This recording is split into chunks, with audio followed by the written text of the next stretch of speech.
Hello, my name is Jillian Leo, and I'm a solutions architect for Amazon Web Services Worldwide Public Sector.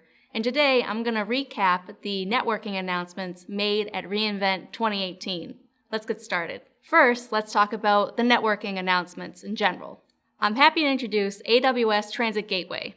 AWS Transit Gateway allows customers to centrally connect all of their virtual private clouds, or VPCs, and their on-premise networks. With Transit Gateway, customers can implement policies on how their VPCs communicate with each other and on how VPCs communicate with their on-premise networks.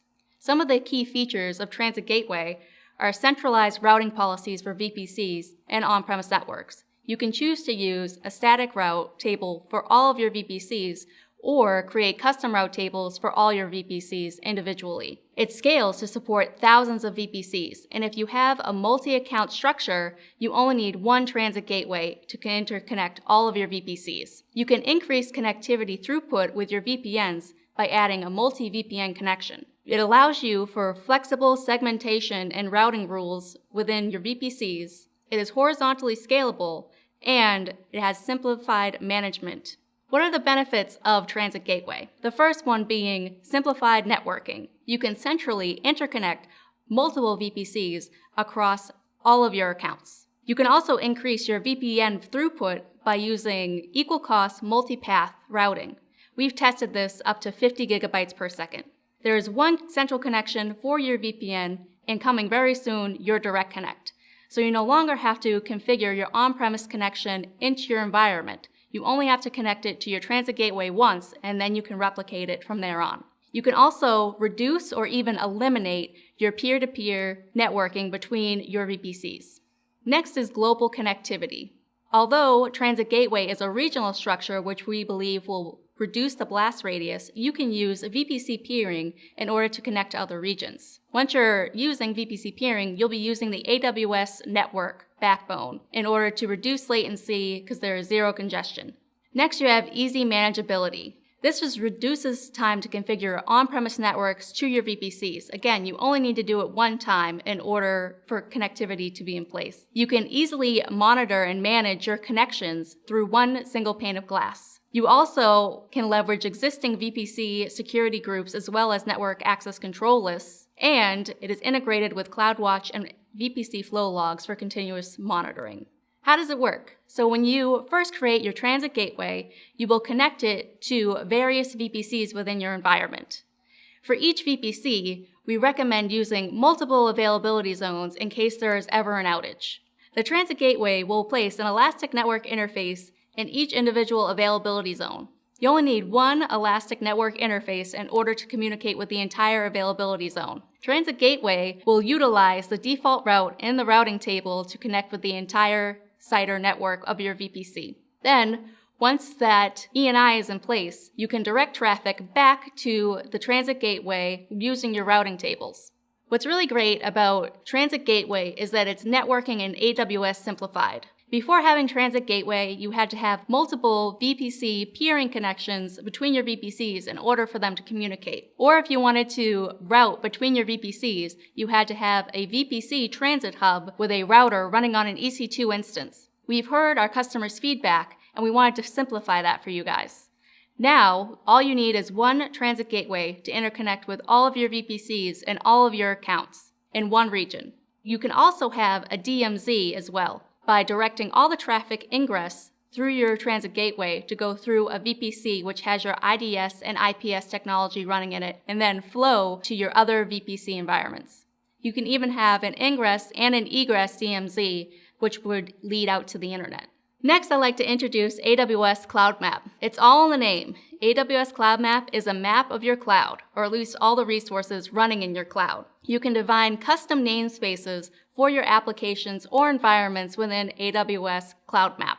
Some of the key features are service discovery, continuous integration and delivery, as well as automated health monitoring. Let's dig into those a little bit deeper. With service discovery, especially surrounding microservices like containers or Lambda functions, which are continuously being launched and terminated, it's hard to keep track of all the connections between your application. With AWS Cloud Map, that actually takes the burden off of you.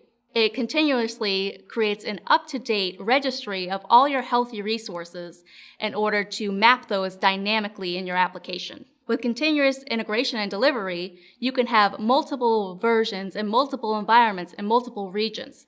All of those will be tracked within the namespace that AWS Cloud Map provides you, as well as automated health monitoring. Sometimes it can be cumbersome in order to have health monitoring across your entire application. AWS Cloud will fix this for you by doing automated health monitoring and only pointing traffic to healthy endpoints. So how does AWS Cloud Map work? Before AWS Cloud Map, you would have to code all of your dependencies within your application. But with AWS Cloud Map, Service Discovery will find those dependencies for you and automatically update its registry using either API calls or DNS records. Next, I would like to quickly touch on Elastic Fabric Adapter, or EFA, which is currently in preview. EFA is a network interface which connects to EC2 instances, which allows customers to run HPC applications on EC2, which require high levels of inter-instance connectivity. This is an available networking option on some of our specialist EC2 instances, but there are some more coming down the pipeline in future months. Next, let's talk about content delivery. I'm happy to announce to you AWS Global Accelerator. AWS Global Accelerator is a network layer that sits on top of the entire AWS global network. With Network Accelerator, you create accelerators for your application. It's a fully managed global traffic manager. So if you have been interested in a global load balancer, this service is for you. Some of the key features are static anycast IP address for a single region or for multi-regions, as well as intelligent traffic distribution. You can also enhance your fault tolerance with Global Accelerator. We support TCP and UDP protocols. You can also achieve an instant region failover with granular traffic controls. And we currently are supporting network load balancers, application load balancers, and elastic IP addresses. So what are the benefits of using Global Accelerators? First is high availability. You get an immutable IP address for your application across multiple regions. You get your backends continuously health checked and monitored. You can achieve automatic failover by utilizing those health checks in seconds, as well as no issues with any IP addresses being cached on the client side. Let's talk about improved performance. With your Anycast IP address, internet traffic egresses through the AWS Edge network, which means the majority of the time your traffic will be traversing the AWS network, which is not congested and has low latency. It's very easy to manage. You can easily scale your applications to across multiple regions, as well as whitelist your IPs for corporate firewalls. And lastly, you have fine-grained access controls. Here you can dial up or down the amount of traffic which travels to the endpoints, which is great for failovers and blue-green testing deployments. So how does Global Accelerator work? Global Accelerator will create an endpoint for your application in each region that your application is running. It will then anycast those public IP addresses to your end users.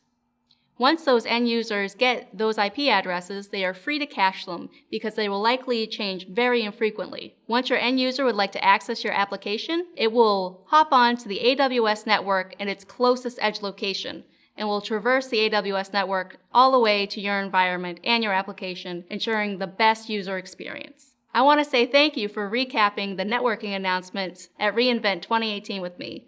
I'm Jillian Leo, and if you have any questions about anything we talked about today, please reach out to your account team and we'll be happy to help.